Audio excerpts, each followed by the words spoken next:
ધર્મનો સિદ્ધાંત છે ગમ ખાના. થોડો પહેલા સંયમ રાખો, રિએક્ટ ના કરો જલ્દી. હું યુવાનોને ખાસ ત્યાં કહું કે તમે જેટલી મનમાં હોય ને એ તો વાંચો, તમે એ ઈમેલ, તમારો વોટ્સએપ મેસેજ છે, જલ્દી જવાબ ના આપો. તમારો જે જવાબ હોય એ ફ્રીજમાં મૂકી રાખો ઠંડો પડવા માટે, બીજે દિવસે બહાર કાઢો તો તમને થોડા ઓટોમેટિક રીતે ચેન્જ કરવાનું મન થઈ જશે કે ના આમ લખું. અને પછી એની કોઈ ખરાબ અસર નહીં થાય. આ પણ એક પ્રકારનું ક્ષમતા છે. પોઝ કરવાનું, એકદમ જલ્દી રિએક્ટ ના કરો, એ ક્ષમતા ભાવ છે. તો ક્ષમતા ભાવ એ જોડે બીજો ભાવ હતો, પ્રાસમાં આવે છે મમતા ભાવ. પણ મમતા એટલે મમત્વ, અહંકાર નહીં, આ રાગ નહીં, મારું છે એમ નહીં. જો મમતા ભાવ રાખવો હોય તો શેના ઉપર રાખવાનો?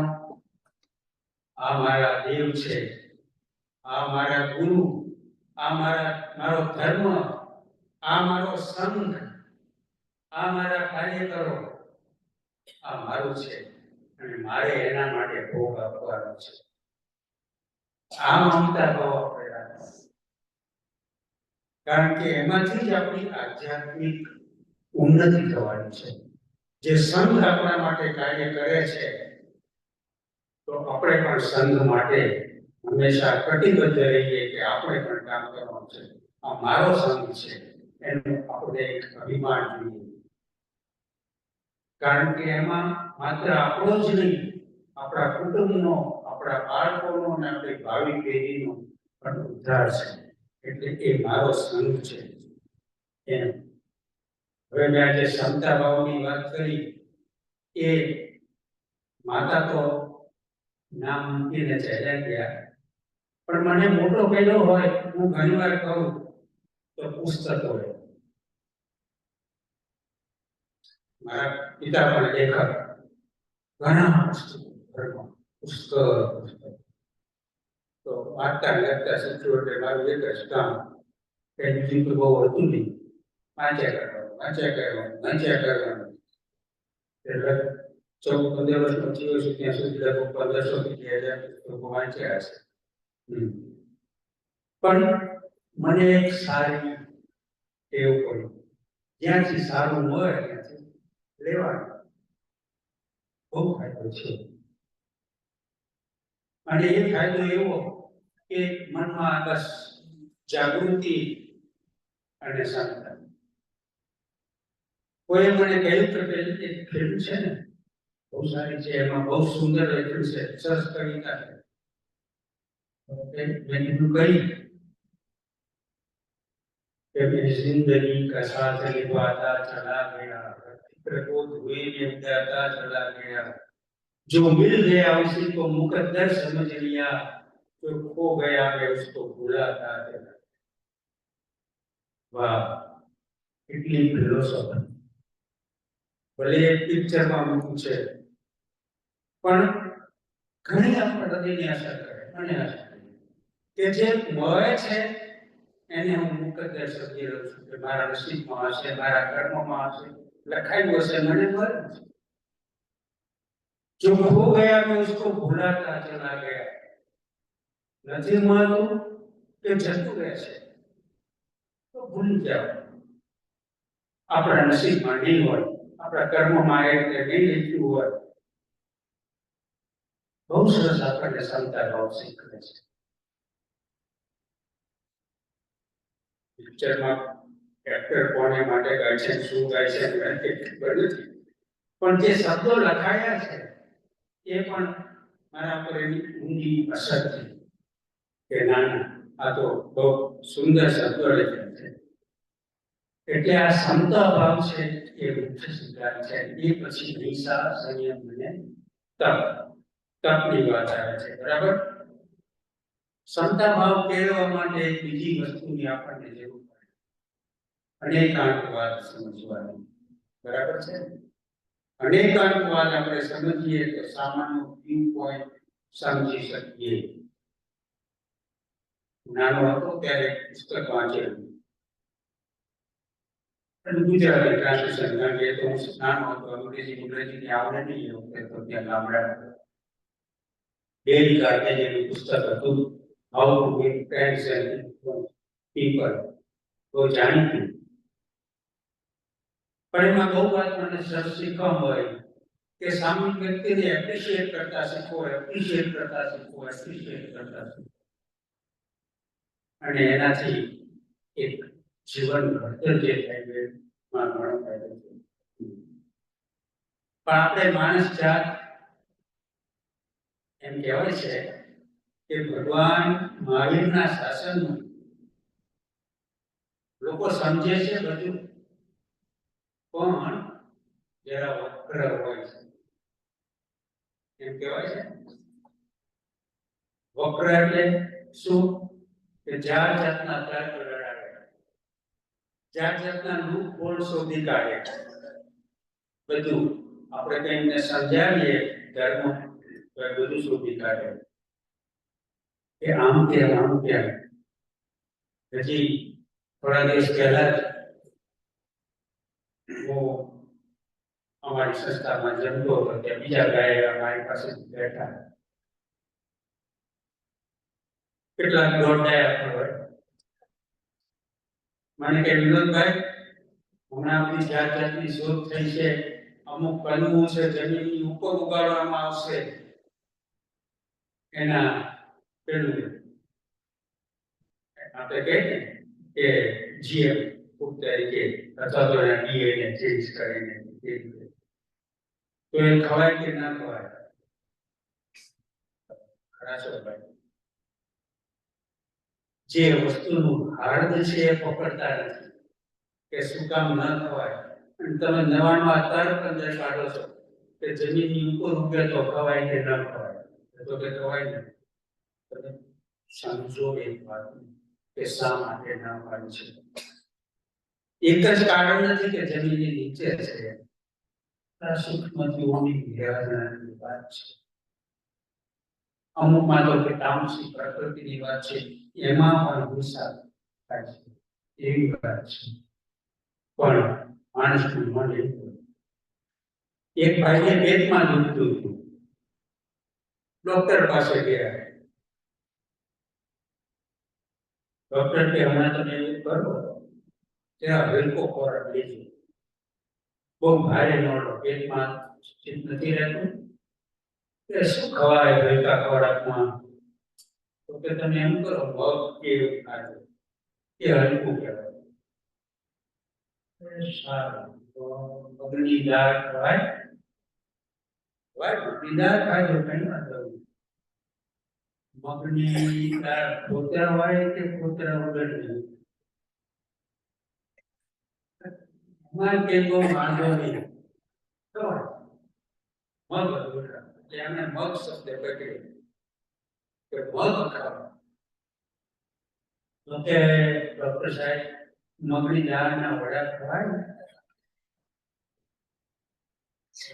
કે ડોક્ટર સાહેબ, મગની દાળનો શીરો ખવાય? શું કે જે ખાવું હોય ખાજો, મારું માથું ન ખાવાય. બરાબર? એટલે આમાં માણસો કેવા તર્ક કરે, એવું કેવું અંદર વિચારે, આનું આમ કરીએ તો આ ખવાય, આનું આમ કરીએ તો આમ થાય, કઈ વાંધો નહીં. પણ એવું કર્યા વગર વસ્તુનો આર્થ પકડીને તો શું છે? હું મારા પિતાજીની એની વાત કરતો હતો કે આપણે વક્ર છીએ. પણ હવે જે ગઈકાલે મેં વાત કરી ને શાસન સેવાની, સ્વામી વાત્સલ્ય, સ્વામી ભક્તિ કે સાધનની ભક્તિ આપ સૌ તો કરો જ છો, પણ ઘણી જગ્યાએથી બહુ આપણે શીખવા જેવું છે. આપણે જો એક શીખ લોકોનું ઉદાહરણ પણ આપણે જોઈએ. શીખ ધર્મમાં ગુરુદ્વારાના પગથિયા ધોવા એ બહુ અગત્યનું મનાય છે. આપણે છે શત્રુંજયમાં જાય છે, ઘણા લોકો એની ચરણ વ્રત કરે છે, એની સ્થાપના કરે છે. પણ શીખ ધર્મમાં એમના ગુરુદ્વારાના પગથિયા ધોવાના. જયસિંહ જ્યારે ભારતના પ્રેસિડેન્ટ હતા ત્યારે એકવાર ખાસ અમૃતસર ગયેલા અને તમે અમૃતસર જેવી જગ્યાએ જાઓ સુવર્ણ મંદિર જોવા ત્યારે ખબર પડે કે ત્યાં લંગર આપશો ને ખબર છે કે લંગર કોને કહેવાય. બધા શીખ ગુરુદ્વારા હોય ત્યાં હોય ને બધાને ખાવા પીવાનું આપે. રોજના 10,000 માણસો ત્યાં. કોઈને પ્રશ્ન પણ ન પૂછવામાં આવે કે તમે શીખ છો કે કોણ છો, આવે ત્યાં જઈને અને કેટલા લોકો સેવા ભાવનામાં જોડાયેલા. અહીંયા હું એટલો પ્રભાવિત થયો, આટલા એકાશના થાય, બધા હાથે જ રસોઈ બનાવે, પીરસનારા એકલા અને તમને પ્રેમથી પૂછનારા માટે આપણે શું જોઈશે. આ એક સ્વામી વાત્સલ્ય છે, સ્વામી ભક્તિ છે, એનું અનુપમ ઉદાહરણ આપણે પૂરું પાડીએ છીએ. તો એ સંઘને આપણે સહકાર આપવાનો છે. પછી વૈયાવચની વાત કરું તો વૈયાવચ એ પણ તપમાં આવે છે. બાહ્ય તપ, આંતરિક તપ. બાહ્ય તપને કયા ઉપવાસ, મુંદરી, પ્રતિસંક્ષેપ, રસપરિત્યાગ, કાય ક્લેશ અને સંયમ એ બાહ્ય તપ. પણ અભ્યંતર તપમાં વિનય, વૈયાવચ, સ્વાધ્યાય, પ્રાયશ્ચિત, કાયોત્સર્ગ એ બધા જે છે એ આંતરિક તપ છે, ઇન્ટરનલ. તો એમાં વૈયાવચ છે. વૈયાવચ એટલે સૌની સેવા કરવાની. કોની સેવા? સાધુ ભગવાનની સેવા, સાધર્મિકોની સેવા. એ બધાની સેવા કરવી એ વૈયાવચનું તપ છે.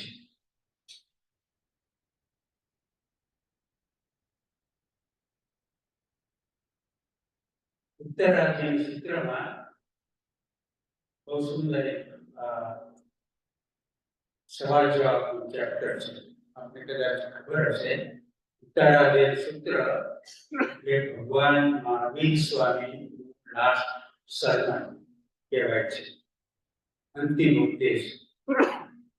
ભગવાન મહાવીર સ્વામીએ 48 કલાક સુધી સતત 36 અધ્યાયમાં જે ઉપદેશ આપ્યો એ ઉત્તરાધ્યાય સૂત્રમાં સંગ્રહિત કરવામાં આવ્યો છે.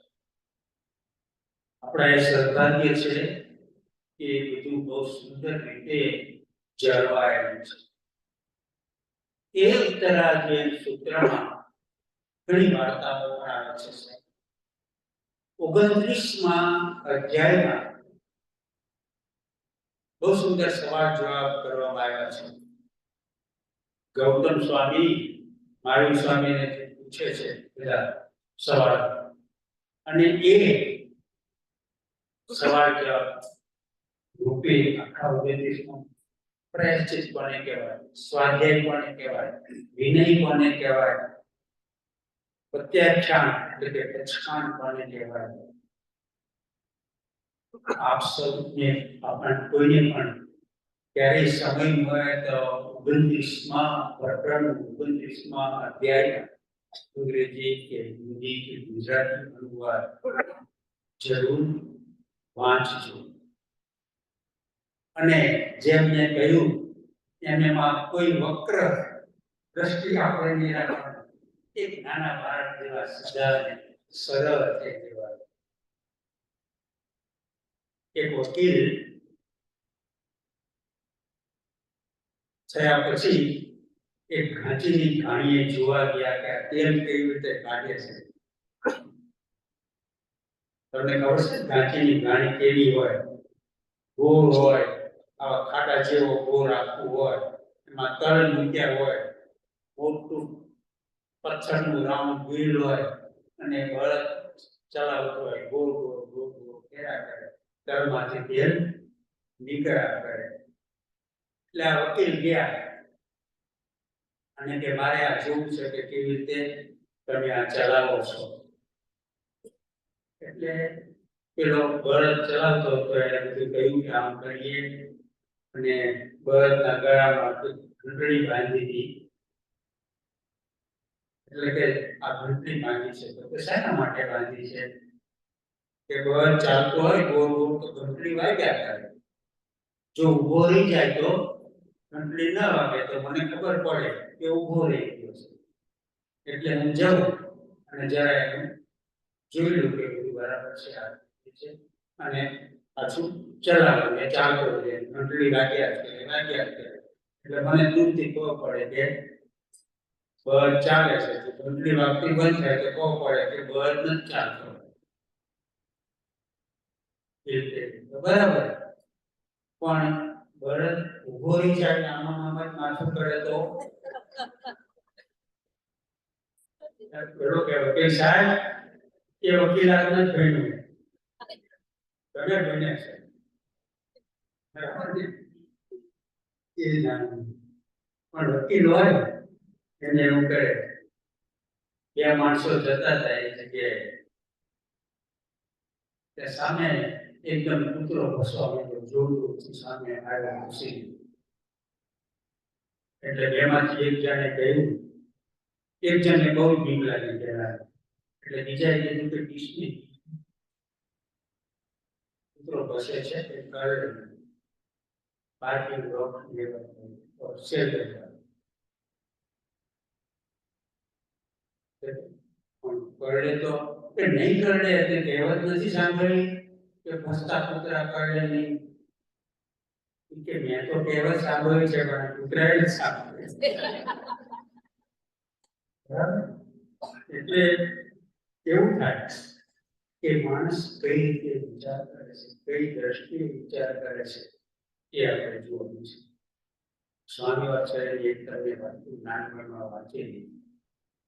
જૈન સમાજના અને જૈન શાસ્ત્રોમાં તો અનેક વાતો છે, એ તો આપ ઘણા જાણો છો, પણ હું જે જુદી વાતો અને જુદા સ્વરૂપમાં સમજતા હોય કે બીજા લિટરેચરમાંથી લીધી હોય અને મને અસર થઈ હોય એવી વાતો હું આપ સમજતો.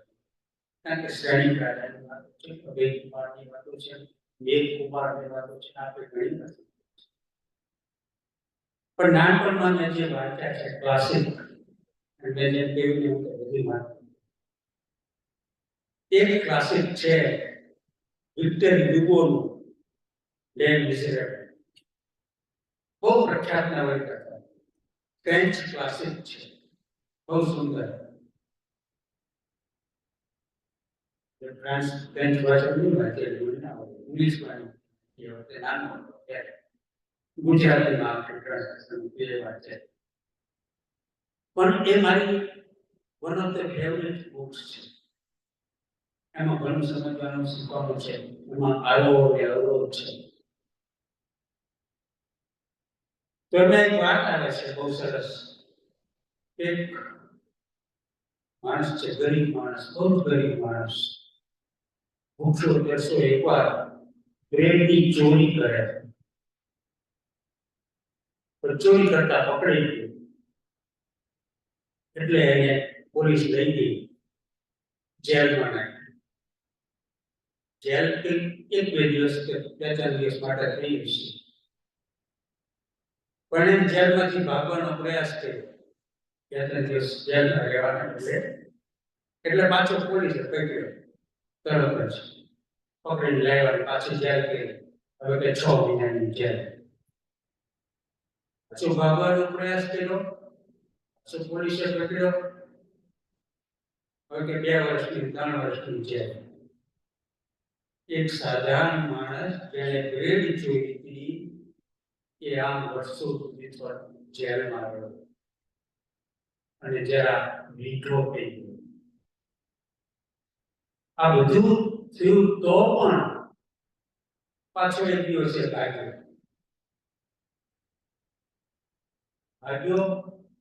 ભૂખ્યો તરસ્યો રખડ્યા કરે સાંજ પડી ગઈ હતી. એક ચર્ચ હતું, ત્યાં આવ્યો. ચર્ચ બારણું પકડાય અને ચર્ચમાં એક પ્રિસ્ટ અને ચર્ચ સાફ કરનારી એ વખતે કામવાળી બેન હતી. બારણું ગયું. પ્રિસ્ટ આવ્યા. કોણ છે? પેલો કેવો બહુ ભૂખ્યો તરસ્યો છું. એના મોઢા ઉપરથી ખ્યાલ આવી જતો હતો એક મુખલીસ માણસ એનું કોઈ ઠેકાણું નથી કપડાનું, આપેલો ભાગી આવેલો. એટલે ખ્રિસ્તે એને આવકાર આપ્યો કે બેસ. એનું હાથમાં મૂકવું લે, બધું સાફ સુફ કર, ખાવાનું વાટલું આરામથી જેટલું ખવાય એટલું ખા. અને પછી કીધું કે આ ખંડ છે, ઓરડો છે, તું એમાં આરામ કર, સૂઈ રહે. થોડા દિવસ અહીં રહેજે, પછી ચાલ્યો જજે. હવે પેલો માણસ એ ક્લાસિકના મને નામ પણ બધા યાદ છે. જો વાંચો એનું નામ છે, એ ગુનેગારનું નામ. ખાધું પીધું એ ઓરડીમાં સુવા માટે એને લંબાયું. થોડી ઊંઘ આવી. અડધી રાતે ઉઠ્યું. એ રૂમમાં સિલ્વરની કેન્ડલ્સ હતી. કેન્ડલ હોલ્ડરમાં જેમાં મૂકે ચર્ચમાં અને પકડીને ચાલતા હોય, સોલિડ સિલ્વર બધું. એક કોથળી લીધી, 3 અંદર આ કેન્ડલ્સ મૂકી, કેન્ડલ હોલ્ડર્સ. અડધી રાતે ભાગ્યો લઈને ચર્ચમાંથી. પરોળી થયો એટલે પાછા પોલીસ બરાબર ટપકાયો. તારી બેગમાં શું છે? ક્યાંથી લાવ્યો? આ છે, તે છે. એટલે એના તો કીધા વગર છૂટતો નતો. બહુ કેમથી બોલ્યો ને કે આ ચર્ચમાં ગયો તો ત્યાંથી એક ત્યાંથી લાવ્યો છું. બસ ગયા ચર્ચમાં એટલે પોલીસો લઈ ગયા ચર્ચ. સવાર પડી હતી, પોલીસોએ ઉગાડ્યું, ડોર નોક કર્યું. પેલા પ્રિસ્ટ આવ્યા, પગે લાગ્યા પોલીસ અને કહે કે અમે આને લઈને આવ્યા છીએ. આ તમારા સિલ્વરના કેન્ડલ લઈને જતો હતો. એટલે આ પ્રિસ્ટ ઓહો, કેટલું સારું થયું, કેટલું સારું થયું. પધારો પધારો, આવો. તમે આને લઈને આવ્યા? કે હા, લઈ જતો હતો. આ 3 ચાંદીની કેન્ડલ્સ. બહુ સારું કેવું, તમે એને લઈને આવ્યા. મેં એને 5 કેન્ડલ આપી હતી, તો એ તો 3 જ લઈ ગયો. પેલાને કીધું કે લે, તું 2 ભૂલી ગયો. મેં તો તને 5 આપી અને તું 3 લઈને કેમ ગયો? પોલીસને કે તમારો બહુ જ આભાર, તમે આને લઈને આવ્યા. આ એક વસ્તુ એવી ગઈ કે એ માણસે જો વાંચ્યો આખી જિંદગીનો જે હૃદય પરિવર્તન થઈ ગયું. આખી જિંદગી સારા કામો કર્યા. ખૂબ જ એક દીકરીને દત્તક લીધેલી, એને પણ મોટી કરી. ફ્રેન્ચ રિવોલ્યુશનમાં ભાગ લીધો. એની પાછળ એક પોલીસ ઇન્સ્પેક્ટર પડેલો હતો, કારણ કે ભાગેલો ને ઓરિજિનલ જેલમાંથી ત્યારનો. તો એની સાથે પણ લોકોના ઉદ્ધારના કામો કર્યા. આ તો મેં જે વાત કરી એ તો પ્રથમ પહેલો ને બીજું ચેપ્ટર જ કીધું, પણ આ ક્લાસિક એ આપણને શીખવે છે કે આપણે માત્ર ક્ષમાપણનો ગુણ જ નહીં, એને ક્ષમા તો આપી, પણ એની સાથે સાથે એક પોતાનો જાત હોય છે એ રીતે એને જીવન સુધરે એવું કંઈક કરીએ. અને ખરેખર આ પ્રસંગ એવો છે કે એ આવી કેટલાય આપણે વાંચીએ તો આપણા દિલ પર અસર થાય કે ના કોઈ વાર થાય તો વાંચો જે લેજિસ્લેટર આ ફ્રેન્ચ નવલકથા કાઢી જે બહુ સારી છે મંચ બેઠું નોટર ડેમ બહુ સારી છે એ બંનેમાં એવું છે પણ આ વધારે સારી છે. હવે અન્ય ધર્મોની હું વાત કરું તો બૌદ્ધ ધર્મમાં, શીખ ધર્મમાં અને જૈન ધર્મ બધે એક વસ્તુ આપી છે સારી ભાવના. તમને પારસી ધર્મની ખબર છે? એક એનું જે સ્લોગન છે એમાં લખ્યું છે ભૂખ્ત ભૂમત ભૂકૃત. પારસી ધર્મ સૌરાષ્ટ્રીયન ધર્મ એમ કહેવાય છે કે 7000 વર્ષનું છે. ઇતિહાસકારોના મતે એમ કહેવાય છે કે અત્યંત પ્રાચીન ધર્મ છે. તો આ એના 3 મુખ્ય સ્લોગન છે. એટલે મેં એ જોયેલા છે પારસી લોકોનું પેલું જે છે સંસ્થા મુક્તિ ત્યાં એટલે મને ખ્યાલ આવી ગયો કે ભૂમત શું મત શું એટલે સારું સામે આવે છે ને સિંધુને હિન્દુ કહે છે ને એટલે હિન્દુ નામ પડી ગયું. શું મત good thoughts. Sukrut, sukrut, good deeds. And ukta, sukukta, good words. મનથી, વચનથી અને કાયાથી સારું કરીએ એ બધું આ તો અમારા જૈન ધર્મમાં મન, વચન અને કાયાની વાત છે. તો કે ના અમારે પારસી ધર્મમાં તો આ 3 મુખ્ય છે. એ અવેસ્તા લેંગ્વેજમાં છે જે સંસ્કૃતથી જરા મળતી છે એ જુઓ. અને આપણે બૌદ્ધ ધર્મમાં અને જૈન ધર્મમાં 4 વસ્તુ બહુ સુંદર છે. 4 ભાવના: મૈત્રી, પ્રમોદ, કરુણા અને માધ્યસ્થ. ગીત તો કેટલું સરસ છે આ બધાને છે. મૈત્રી ભાવનું પવિત્ર ચરણ મુજે હૈયામાં વયા કરે. પહેલો ભાવ મૈત્રી ભાવ. બીજો પ્રમોદ, ગુણથી ભરેલા ગુણી જન દેખી હૈયું મારું વશ કરે. એ સંતોના ચરણ પ્રમોદ ભાવ. પછી કરુણા, દીન ક્રૂર ને ધર્મ મેવણા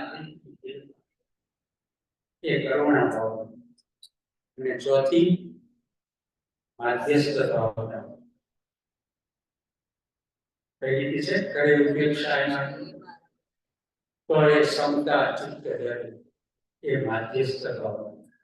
એ ધર્મ આ જે 4 ભાવના છે બહુ સમજવાની છે. મૈત્રી ભાવના, પ્રમોદ ભાવના.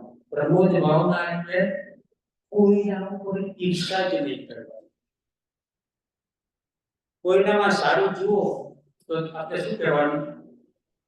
બહુ સરસ, તો ખુશ થયો, રાજી થયો, અનુમોદના. એ કરીએ તો આપણે બધાના દિલ જીતી શકીએ. એ પ્રમોદ ભાવના છે. આપણે માનવ સહજ ઘણીવાર છે ને ઈર્ષા થઈ જાય, ગુસ્સો આવી જાય કે આને તો આમ થયું ને મને ના થયું, આને પ્રમોશન મળ્યું ને મને પ્રમોશન ના મળ્યું, આના વખાણ થયા મારા વખાણ ના થયા. ત્યારે આપણે જો પ્રબોધ ભાવના હોય, જો ખો ગયા ને ઉસકો ભૂલાતા ચલા ગયા, એ પણ યાદ રાખીએ તો એમ થાય કે નહોતું મળ્યું નસીબમાં નહોતું થયું તો એને ભૂલાતા ચલા ગયા. એમ પ્રબોધ ભાવ અને કરુણા ભાવ બસ દિલમાં દર્દ રહેવું જોઈએ.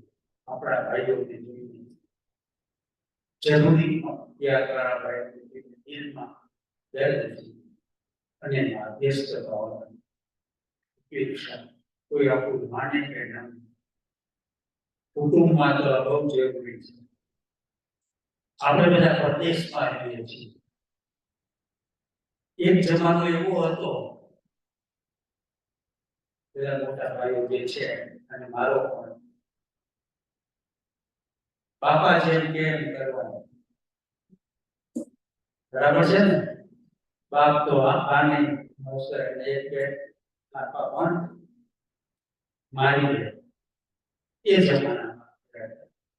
અત્યારે જમાનો જુદો છે. અત્યારે તમે કોઈને કઈ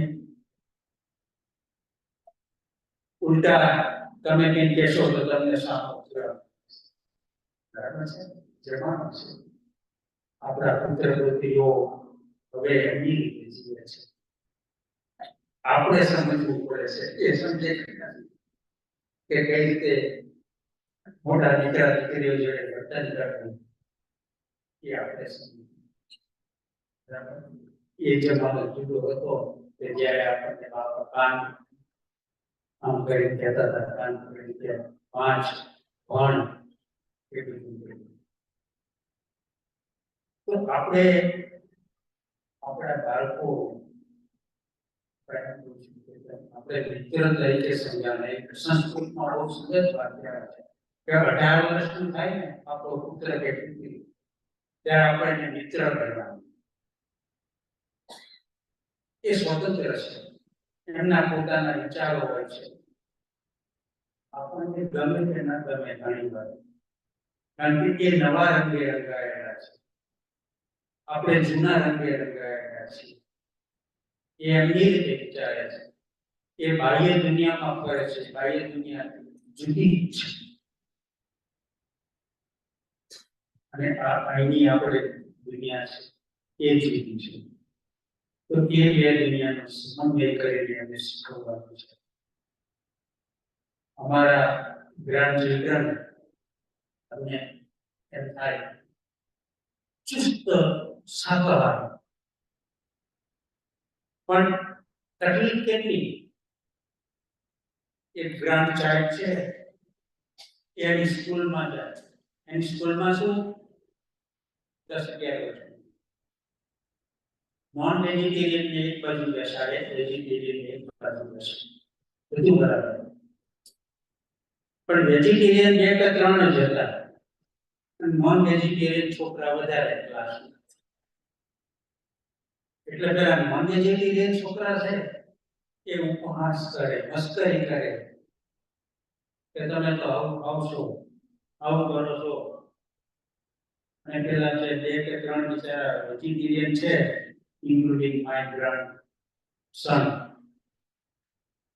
તો એ બિચારા ઇન્ફિરિયરિટી જેવું છે કે અમારી મસ્કરી કરે છે, અમે કહીએ છીએ કે આમ કરે છે, તમે તો આવો છો ના કરે. છોકરા છે ને ઘણી વાર એ ક્રૂઅલ થઈ જાય. એક રીતે મસ્કરી કરવામાં, ઉપહાસ કરવામાં અને પેલું કરવામાં પાછું વાળીને ના જોઈએ. એ 3 ચિલ્ડ્રનમાંથી એક તો નોન વેજીટેરિયન થઈ ગયો.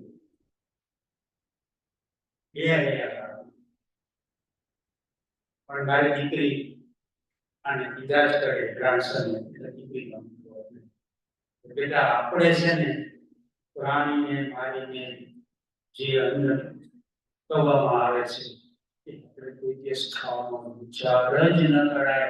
કોઈ દિવસ જીવ હત્યા તો કરી ના જોઈએ. દિલમાં એવું સરસ ફસાઈ દીધું છે કે અડીખમ એ રહ્યો કે ના, હું વેજીટેરિયન.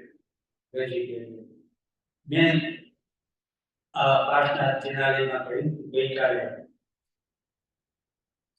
કે આપણા બાળકોમાં અને આપણા યુવાનોમાં આપણા ધર્મ પ્રત્યે, આપણા ખોરાક પ્રત્યે જો ઇન્ફિરિયરિટી કોમ્પ્લેક્સ થશે તો એ શું થશે? બદલાઈ જાય કે એના વિચારોમાં પરિવર્તન આવી જાય.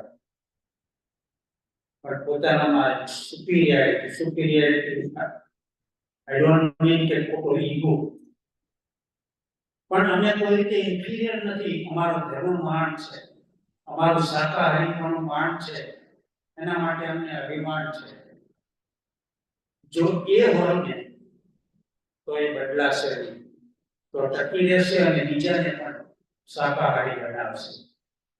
એટલે મેં ખાસ કહ્યું કે તમે કોઈ દિવસ તમારી જાતને નીચા ના ગણતા કે તમે શાકાહારી છો કે નીચા, પેલા બધું ખાય છે ને એનાથી મજબૂત થાય છે કે આ થાય છે કે તે થાય છે, એવું કશું નહીં. તમે કહો કે ના, એથિક્સની દ્રષ્ટિએ અમે સૌથી આગળ છીએ, એમ તમારા છોકરામાં અભિમાન હોય તો એ બીજાને શાકાહારી બનાવશે. એનામાં અભિમાન હોય કે અમારા ધર્મમાં જે અનેકાંતવાદ છે, ક્ષમાપણાનો સિદ્ધાંત છે, તો એ બીજાને આપી શકશે. આ તમે શીખવજો. બીજી વાત સાચી વાત છે, આ આપણે શીખવવા જેવી વાત છે. તો આ એક પ્રેક્ટિકલ વાત પણ કરી. મને ખબર નથી કે આવો અનુભવ તમારા બાળકોને થયો હોય કે યુવાનોમાં આધ્યાત્મિક વસ્તુ. એક માતા એની દીકરીને લઈને મારા ઘરે આવી, છેલ્લો પ્રસંગ કર્યો. મને કે વિનોદભાઈ, મારી દીકરી એક પરધર્મી ના સંપર્કમાં આવી છે, એની ખાસ ફ્રેન્ડ છે. આ પરધર્મી છે, બીજો ધર્મ બહાર લાવી. એમ કે છે કે અમારો ધર્મ તો બહુ સારો, દિવસમાં 5 વાર અમે ભગવાનને અમારા ગોળને પગે લાગીએ. તમને ખબર પડી હશે કયો ધર્મ. અને બસ શાંતિ, બીજું કઈ છે નહીં અમારા ધર્મમાં. 5 વાર કરીએ મોં રાખીને અને કંઈક જકાત કે જે કહીએ એ ભરીએ, બસ ગરીબોની મદદ. એ તો આકર્ષાઈ ગયેલી બહુ. એને તો એમ કે જૈન ધર્મમાં તો આ નહીં ખાવું, આમ ખાવું, આમ ખાવું. દેરાસરમાં જઈએ તો આમ આરતી ના પકડાય ને આમ ના કરાય.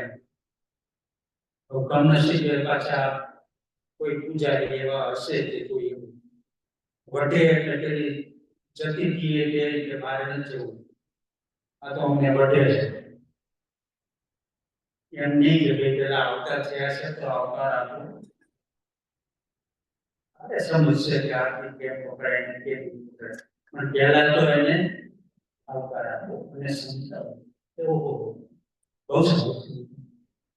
હવે એ છોકરી પેલા ધર્મ પ્રત્યે આકર્ષિત થઈ ગઈ, એટલે માં લઈને મારી પાસે આવી.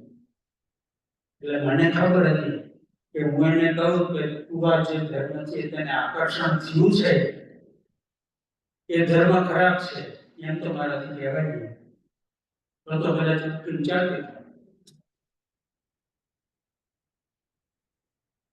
તો આ ધર્મમાં બહુ આકર્ષિત થઈશું. 5 વાર તમારે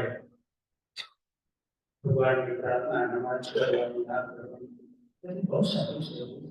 ધર્મમાં એ પણ સારો છે, પણ તે જૈન ધર્મ છે કે નાચી છે ખરું ખાસ? તો તેના ખાસ નાચ્યું નથી. આપણે જે કમ્પેશનમાં એમાં માનીએ છીએ તેને બહુ ખબર છે, તો એ ખબર નથી બહુ. તું એમ કર, બીજું કઈ ના. આ જે કમ્પેશન ને એ બધું છે ને, વિચાર કર. જીતે પ્રાણીને મરાય એ બધો વિચાર કરી એ વિશે વધારે સમજ અને એમાં જરા ઊંડા. અને તું છે ને અત્યારે એડવાન્સ લેવલ, એ લેવલ કહેવાય છે, એ ભણી રહી છે. તો તું 6 મહિના એમ કર, તારા ભણવામાં જ કોન્સન્ટ્રેશન કર. બીજે કઈ જાણે વિચાર. 6 મહિના તારું ભણવામાં ખૂબ જ ધ્યાન રાખ. અને નિર્ણય હું તને બુક આપું છું એમાંથી જરા કમ્પેશન બાકી તો ભગવાન તારું સારું કરશે. keep your eyes open, keep your ears open, think for yourself, and decide for yourself. એકદમ કોઈના આપેલામાં હળી ના જઈશ. You are an intelligent, you are પછી એને સારું લાગે. એમ ના કીધું ને તું જે કરે છે એ ખોટું છે, ખરાબ છે, એ કરવું મૂકી દે, એવું તમને કંઈ કીધું જ નહીં એમ.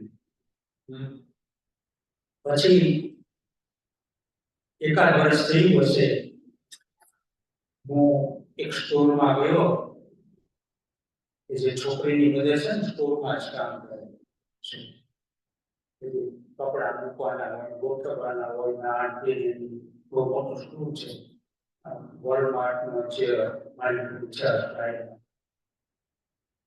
તો મને અહીં દૂરથી જોયો, એકદમ આવી બધા કસ્ટમરો હોય, બોલર હોય, આમ તે એ તો આવીને સીધી મારા પગમાં પડી.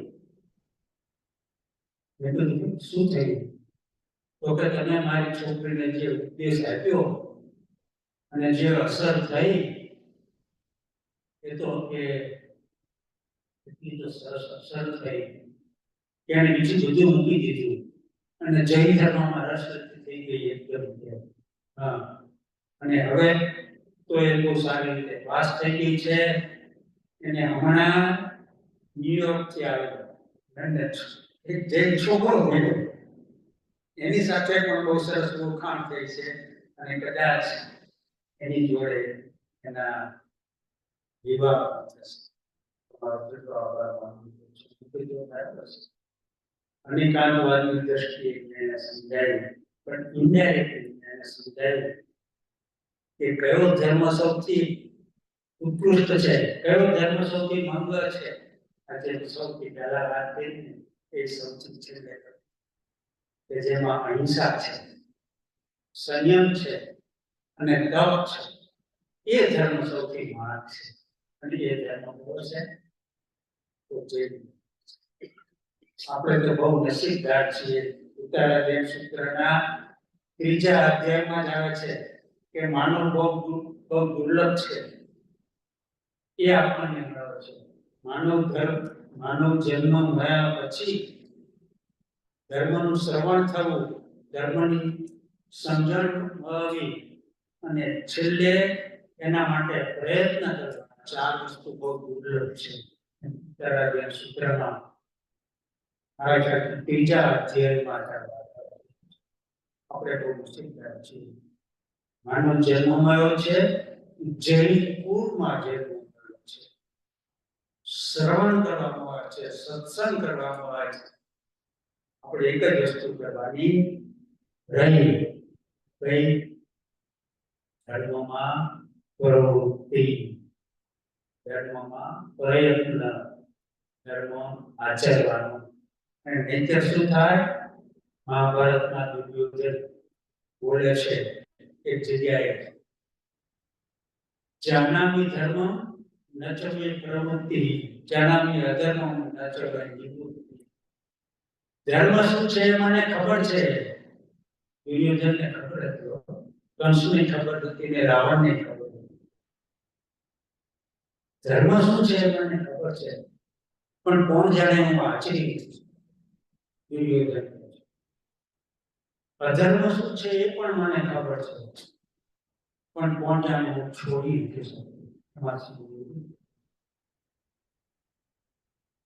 તો આપણે સ્વાધ્યાય કરતા રહીએ અને એમ થાય કે ના ધર્મમાં પ્રવૃત્તિ.